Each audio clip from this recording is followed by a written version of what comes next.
Hey guys, Gary Markiston here. I'm here to review the top 3 movies of 2012, my top 3. The first one I want to review is The Dark Knight Rises, released July 20th, 2012.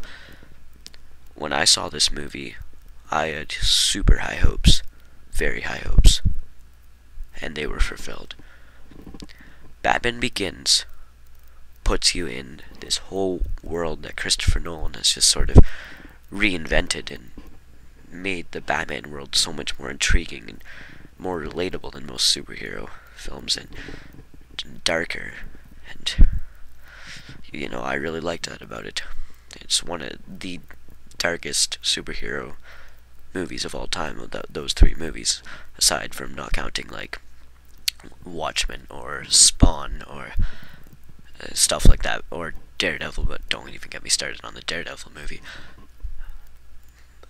Okay, and plus, The Dark Knight was one of the best superhero movies ever released, with Heath Ledger as the Joker. Heath Ledger, I don't know what that is. Heath Ledger as the Joker was beautiful, amazingly, very, very well done. Christian Bale as Batman, obviously, one of the best Batmans. I'm still not sure about that. He's definitely tied.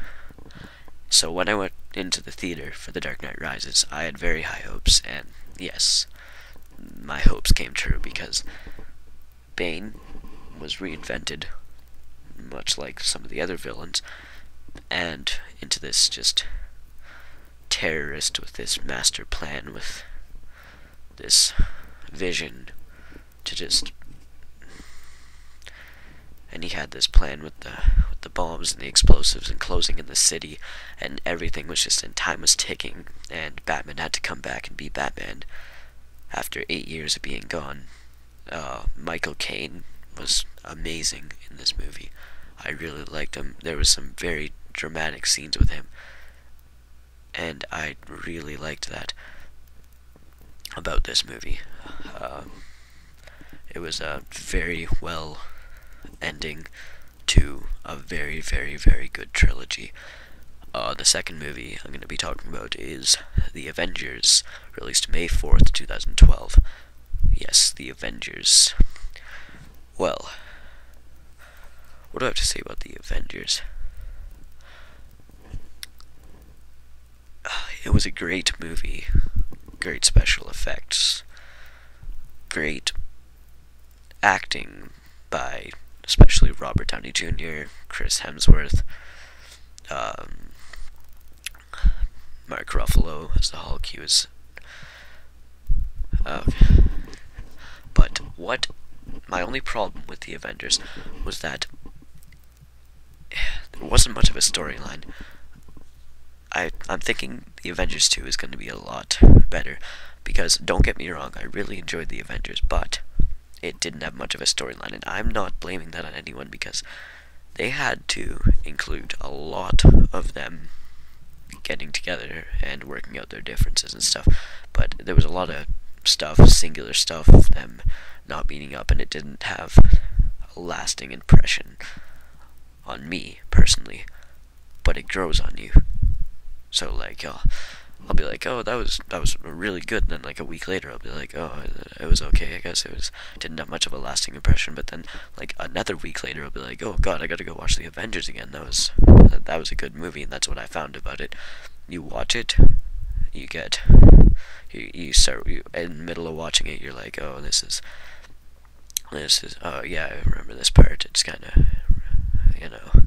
say, oh, there's some explosions there, oh, this is epic, and then it's over, and you're like, oh, that was pretty good, and then like a week later, you're like, oh, I gotta go watch The Avengers again, and, yeah.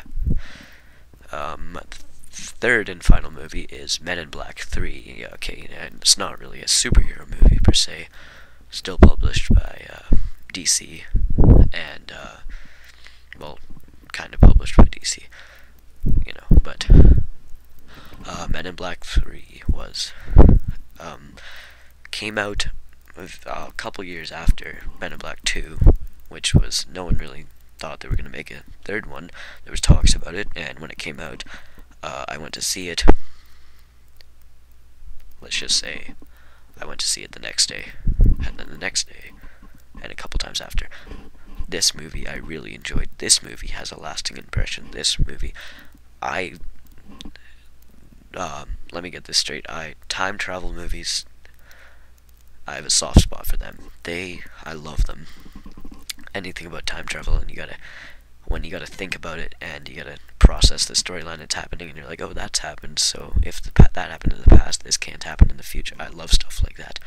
And the way they incorporated that into the whole Men in Black universe that they established in number 1 and number 2 was very good. And the way that he knew what happened in the future when he was in the past, and he couldn't really tell him that he was gonna die when he was in the past. He couldn't. That made it a really good movie for me, just because of the whole time travel aspect.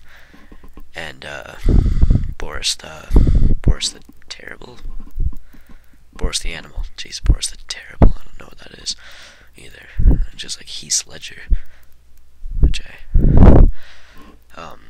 he was very good. He was a very convincing villain. Also, when there was like 2 of them too, I really liked that. Then the very end, where it's like, you're gonna look into this, and I'm gonna tell you the only thing you need to know. Your father was a great man, or something, and that was one of the lines that made this movie for me. And those are my top 3 sort of superhero, I guess, movies of 2012. Thank you for watching another video by me, Gary Markiston, and have a good day. Like, subscribe, and peace.